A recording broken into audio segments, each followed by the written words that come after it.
Good morning. We're having a little experiment today. We're going to move announcements right to closer to the beginning of the program. I'll start with one, and everybody else who is going to make announcements, start to make your way forward. Today is the last day to buy tickets for the duck race. A reminder that they are $5 for one ticket or $25 for 6 tickets. $1 of each ticket goes to us, and $4 goes to CARES of Farmington. Win-win all around. And for those who want to go down and watch their duck race, on August 5th, Wednesday at 3 o'clock, they will hold the race in Shiawassee Park. So see Barb Eglinton downstairs for tickets. Anne Marie. Giants. Good morning, Marie Laurie, Social Justice Committee. On August 23rd, we will again be packing birth kits with the Global Health Charities, as we did last year. We had a lot of fun last year, did a great job. We had a Caring Sunday last week, but if you go into the blast, there's a link. If you weren't able to donate then and you'd like to donate now, that'll go directly to our account. It costs about $10 a kit to make and send them, and they like us to cover the cost of the ones we're making. So please donate if you can. Please join us on August 23rd for Service Sunday. Hello, Becca Seaton, Sunday Services. I'm giving you a heads up that on the 30th, our very own Erin Haskins is going to be doing Ask an Economist. So what questions about the way the world works, or why politics, society, money, interaction, whatever, it's all economics, I hear, works, what questions do you have? You can give them to me during coffee hour in the next few weeks, or email them to me at rebecca.seaton@UUFarmington or sundayservices@UUFarmington.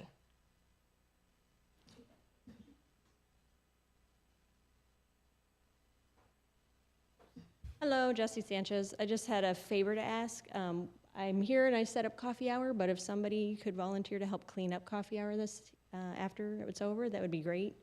So just to let you know, I won't be here to help clean up, but if somebody could help volunteer for that. So, thank you. And finally, a reminder that next week's service will be our first with Reverend Eric. So please join us as he introduces himself to our community. Now, a more formal welcome. At the Universalist Unitarian Church of Farmington, every day in every way we bid you welcome. In this community of radical inclusion, we make space for what you believe, who you are, what you love, and who you love. Your whole self is welcome here. My name is Linda Brown. I'm your service leader today. My pronouns are she, hers.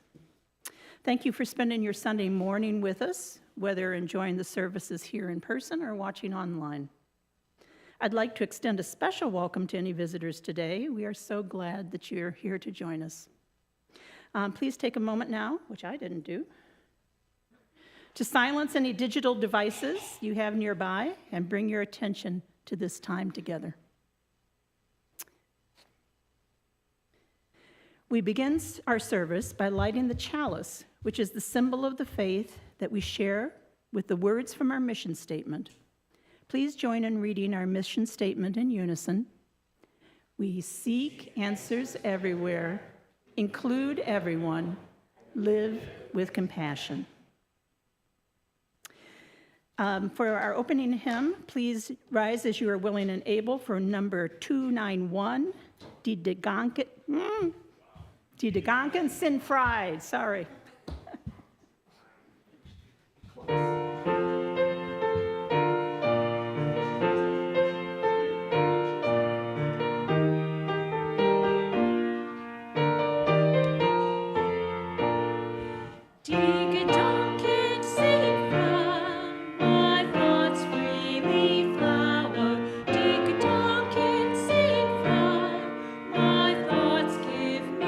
Power, no storm.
Through the sharing of joys and sorrows, we make space every Sunday for authentic and vulnerable sharing, which helps to build this congregation into beloved community. You are invited to share what's going on in your life, to name your feelings and the people in your heart in need of prayer, good energy, best wishes, and other health or help. You're welcome to come pick up a stone from the table, infuse or charge it with your joy or sorrow, and place it in the singing bowl, where its energy will ripple out to be held by all of us. If you'd like to verbally share something important to your heart, please come up and speak directly into the microphone. All are welcome to participate in any of these ways.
You are now invited to participate in the blessing of giving as the ushers come among you to accept the gifts of the congregation.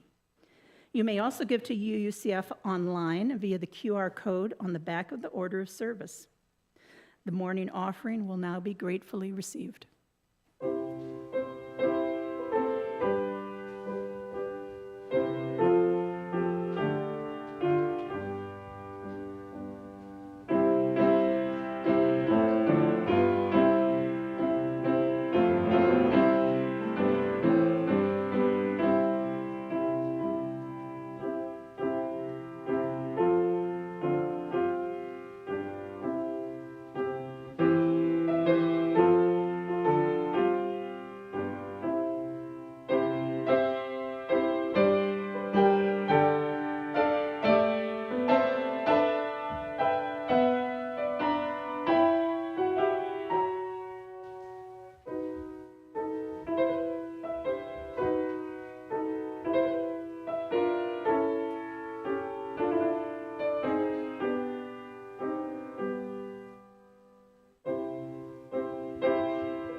Please join me in reciting the offertory blessing that can be found in your order of service.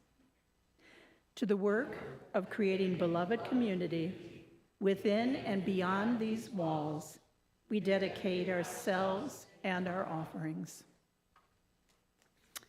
So today's guest speaker is Kyle Stewart, our current board president. He will be explaining how companies collect data on you and how to stay safe. Kyle, thank you.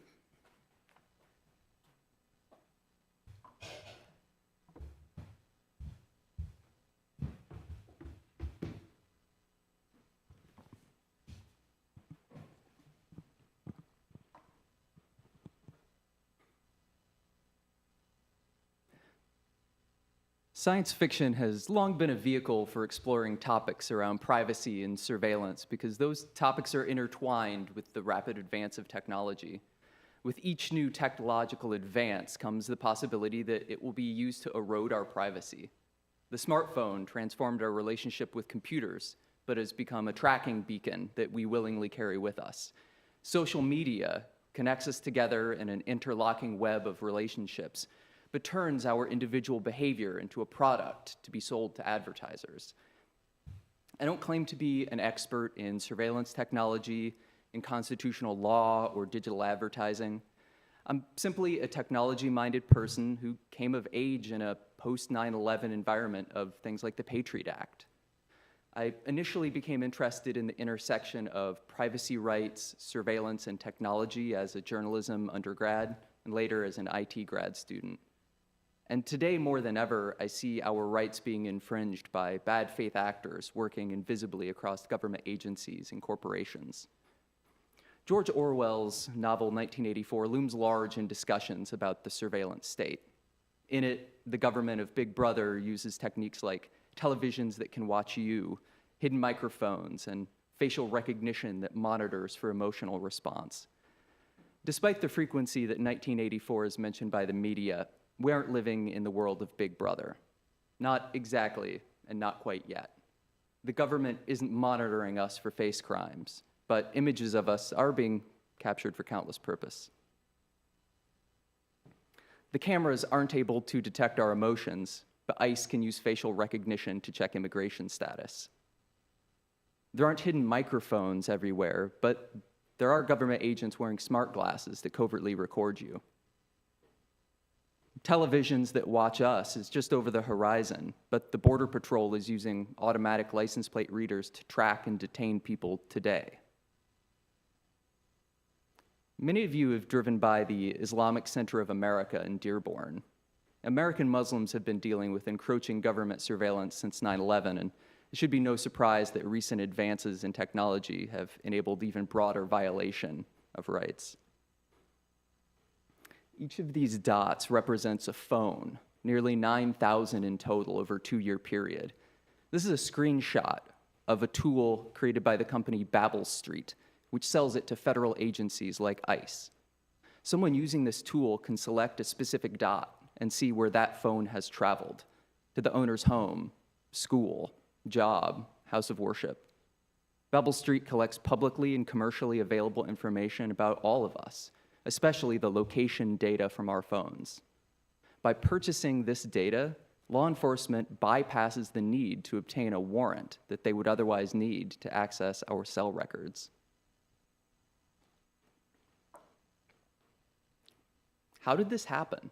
When did your cell phone turn into a tracking collar? There are a couple of main ways that companies who buy and sell information about you, called data brokers, collect it. Your phone sends and receives signals from GPS satellites, cell towers, nearby Wi-Fi networks.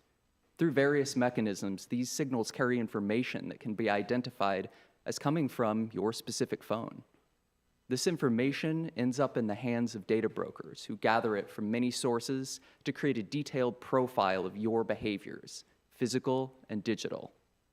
I'm going to walk you through a theoretical scenario of how this information could be used against you. So you're eating breakfast before your shift as a clinic escort at the local Planned Parenthood. While eating, you pick up your phone to check the weather and take your turn in the Words with Friends app. You hit up Tim Hortons drive-thru for a large cup of coffee, browsing your news site of choice while you wait for the line to clear. You pick up your friend who's also escorting today. Your shift goes fine, and one of the women you meet mentions she traveled there from Indiana. You drop your friend off at home, run a couple of errands before heading to church and, restocking the little free pantry. You know who you are. A month goes by, and you receive a call from a detective with the Indiana State Police. He's investigating a woman who traveled across state lines to obtain an abortion, and that investigation has led him to you. How could you possibly be linked with this anonymous Planned Parenthood client? The answer is that your phone is leaking information, and private data brokers are catching that leak with a bucket. When you visited weather and news websites, your visit kicked off a real-time auction for the ability to show you an advertisement.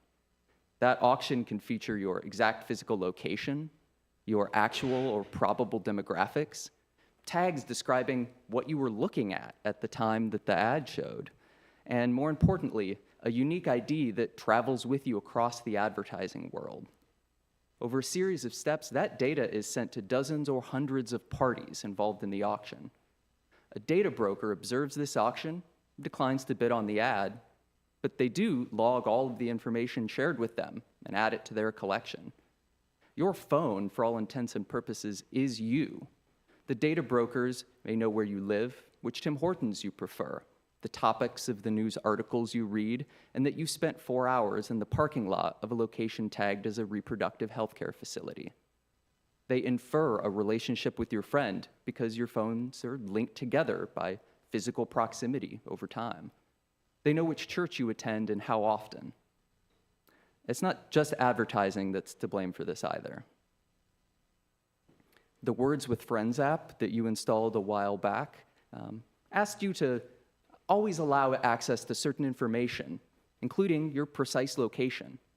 This sort of app records your location every few minutes, even when you aren't using it, and sends it to a third party who pays them pennies per user.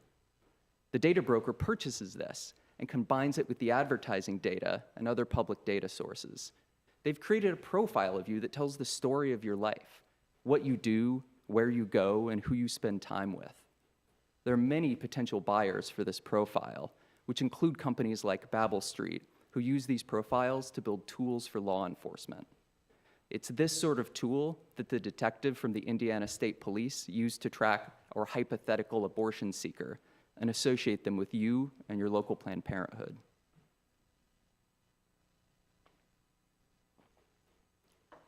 Some of you might be thinking, well, I only use my phone for calls and text messages, or I have tight control over my privacy settings, and there is no way I'm being tracked like that.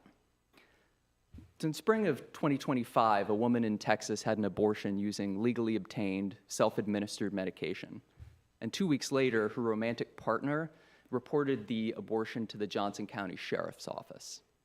As part of their investigation, the county officials searched through a database of automated license plate readers, or ALPRs, maintained by the surveillance company Flock Safety.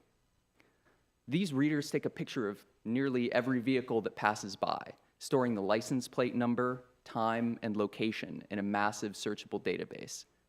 The official from the sheriff's office didn't need a warrant or a court order to search every record of the woman's car passing by one of the 83,000 cameras in Flock's nationwide network. No crime was committed, unless you consider the startling violation of this woman's privacy criminal. Here in Farmington Hills, the police department has around 40 Flock cameras installed, mostly at major intersections. There's 6 at the intersection of Orchard Lake, 12 Mile, and 696. There's another 3 near the intersection of 8 Mile, Haggerty, and 275. There's even one camera at the intersection of Grand River and Halstead that I'm embarrassed to admit that I never noticed until recently. If you drove north on Halstead to get here today, the Farmington Hills Police Department has a record of that. I obtained the Farmington Hills Police Department's ALPR policy through a FOIA request, and just some interesting things to note. You know, they don't need reasonable suspicion or probable cause to see everywhere your vehicle has been photographed. Outside law enforcement agencies can only access this data after being individually approved. So the earlier example of the Johnson County Sheriff investigating a woman for her abortion couldn't automatically search our local cameras without express permission. All this data is deleted after 30 days unless it became evidence in a case. And there's actually a specific prohibition against harassment of reproductive rights health access, which I found interesting. This ever-expanding surveillance capability threatens our remaining privacy rights, and we don't have to speculate about what would happen if it fell into the hands of government agencies acting in bad faith. It's in their hands now, and it's being used disproportionately to target immigrants, activists, women seeking reproductive care, and so on. What can we do about all this? It seems like an overwhelmingly large problem to tackle, because it is. We desperately need tighter federal regulation of data brokers and the law enforcement agencies that purchase from them. It's clearly not going to happen anytime soon at the federal level, but small changes do happen at a local level. Ferndale ended their pilot contract with Flock in '25, and Westland is letting theirs lapse this year. Much of that appears to have been driven by pressure from constituents who repeatedly raised concerns at council meetings. The Oakland County Commission recently approved a pilot program for first responder drones from Flock Safety over the opposition of many residents. Actually, the Commission Chair Dave Woodward and allies moved the public comment section to the end of the meeting after the vote to approve had already been taken. He's currently facing a recall effort, and a local news station has reported that he took an undisclosed, all-expenses-paid trip to Flock's headquarters in Atlanta last year. So all politics is local, right? If your city has Flock cameras, ask them about their information sharing policies, agitate for a clause preventing voluntarily working with ICE, or tell them you don't want ALPRs in your community at all. Our ability to bring attention to the expansion of the surveillance in our communities is a powerful weapon. I want to equip you with some concrete actions that you can take to plug your data leaks. Keep in mind, this isn't all or nothing, and each action reduces the amount and quality of data collected about you. I keep location tracking turned off when I'm not using it. This is the most annoying one, but one of the most impactful. With location tracking off, the data being collected about you moves from being hyper-specific, like the phone is inside UUCF, to general, the device is in Farmington Hills. I only give location permission to apps that truly need it, like Google Maps, and only while the app is in use, so it can't sit in the background and spy on your location. On both Apple and Android, one of the permission settings for location tracking is always, and selecting always just lets that app sit in the background, constantly harvesting your location data to be sold for pennies to a data broker and then to a government agency. I disabled the unique advertising ID on my phone so that my behaviors aren't so easy to stitch together. I'll leave you with some handouts at the end that the ushers will have that can help guide you through making some of the most important setting changes that you can consider doing. Something you can do on your computer and smartphone is install a browser extension called Privacy Badger. This is a free tool that prevents websites from creating the cookies which allow them to track you around the web. You don't have to know how any of the technology works, other than to know that when you visit sites like weather.com, Privacy Badger will prevent advertising technology companies like Taboola or Rubicon Project from tracking you across the web. Note, there's around 11 potential trackers there. Some are certainly real trackers, and they'll be on most websites, and those advertising companies will piece together a trail of everywhere you've gone. So if you've ever gotten a surprising ad, and you're like, well, how could they know that? Well, this is how. This is what's going on in the background. So let's talk about protests, social justice work, other forms of activism. Even if you don't believe that your form of activism marks you for surveillance and harassment, what about during the 2026 election or the 2028 election? How many of you are poll workers, election challengers, or petition signature gatherers? What happens if the Department of Justice starts investigating liberals involved in elections in purple states? Improving your privacy hygiene today could prevent you from catching a surveillance STD tomorrow. Imagine that you're attending a protest where there is a real possibility that law enforcement will conduct mass arrests of protesters, like has happened at protests of ICE facilities in Chicago and Minneapolis. Let's talk about a few practical tips. So turn off your biometric logins. No fingerprints and face scans to unlock the phone, as convenient as that may be. You can be physically forced to unlock your device against your will using your face or fingerprints, but the Fifth Amendment gives you the right to refuse to provide your password. If your phone is like a tracking collar, it's also like carrying a home office with you. In some recent cases that were brought against anti-ICE activists, evidence from encrypted signal chats were part of the case. Did the government hack this supposedly secure app? No. They just confiscated and gained access to someone's cell phone. It was part of the Signal group chat and just grabbed the messages. This may all seem like a giant pain in the ass, and it absolutely is. But what's the alternative? Imagine the worst person you can think of, and then imagine how much damage they could do with full access to your emails, your calls, messages, and photos. If you're being detained, crossing the border home from Canada, or even passing through airport security, turning off your phone actually provides some protection. Law enforcement has devices which actually plug into your phone and try to guess or bypass your unlock passcode. For reasons I won't get into, those devices are less effective on a phone that has been turned off. It's worth noting that current law allows warrantless search of people and property at the border, which includes your phone if they can unlock it. US citizens included. It is a constitution-free zone when you're crossing the border. And y'all are gonna hate this one, but your phone's unlock passcode needs to be at least 9 characters, and ideally in the double digits. They should include numbers, upper and lowercase letters, and at least one symbol. It's the difference between that law enforcement phone hacking tool unlocking your phone in 2 hours or 9,000 years. And your phone's unlock doesn't need to be like this every day, unless your second career is espionage. But I recommend swapping your regular passcode to something extra secure if you are walking into a scenario where you can envision your phone being confiscated.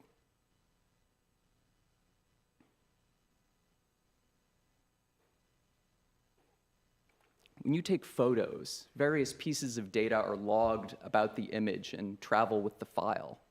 Some apps attach GPS coordinates to images, along with device information and a timestamp. In a world of facial recognition technology, that's enough data to identify a specific individual in a specific location, like a protest. When you upload a picture to Facebook, that metadata gets removed for other users, but Meta keeps a copy, which is vulnerable to a subpoena. If you need to share an image, but you're concerned about someone's privacy, sending it to yourself via Signal, or just taking a screenshot and sending that screenshot will remove that offending data. Be aware that there are tools like GeoSpy that are sometimes capable of identifying the precise location of a photo by analyzing the soil, architecture, and other context clues from the photo. I could go on for an hour about all the actions you can take, but you'd most likely end up feeling overwhelmed and powerless. The truth is, you shouldn't have to be doing any of this. Our government at every level has failed to protect our privacy rights as citizens. I shouldn't feel compelled to stand in front of you waving a handful of red warning flags, but I do. Things are going to get worse before they get better. Those of you involved in activism, politics, and social justice work should regularly consider what data your actions create. Start from the assumption that everything you do on a phone or computer could end up in the hands of a government agency and weaponized against you. Consider what creates the biggest risk and tackle that first. There's some handouts after the sermon, and there'll be some links on how-to guides on dealing with your phone's privacy settings, how to download Privacy Badger, and how to use the encrypted messaging app Signal. All of these resources are provided by a nonprofit called the Electronic Frontier Foundation, which is a nonprofit founded in the 90s to defend digital civil liberties. Reclaiming our privacy rights will be a long journey, but as the Chinese philosopher Lao Tzu wrote, a journey of 1,000 miles begins where one stands. Thank you.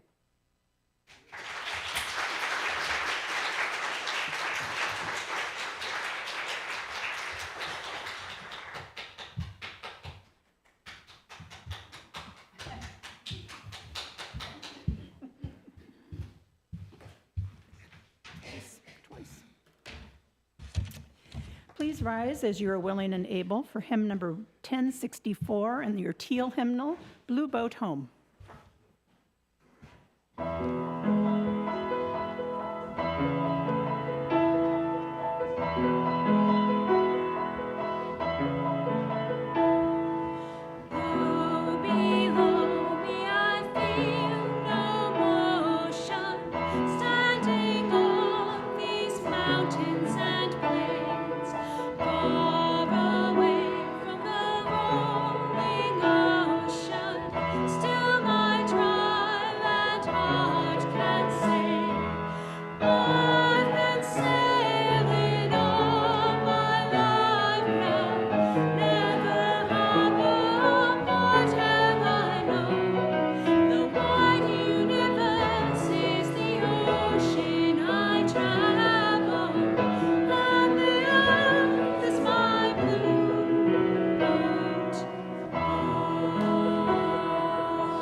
We extinguish this chalice with gratitude for camaraderie and shared wisdom.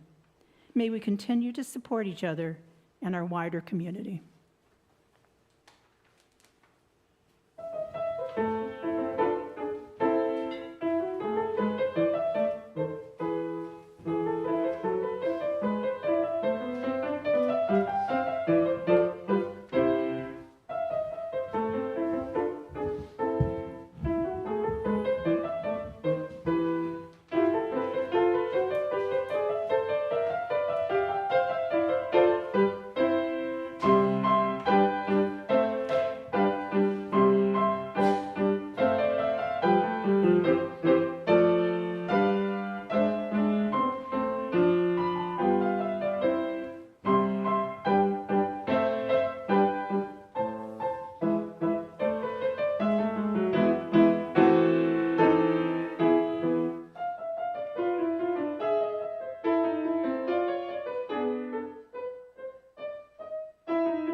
Hello, how's it going? Great?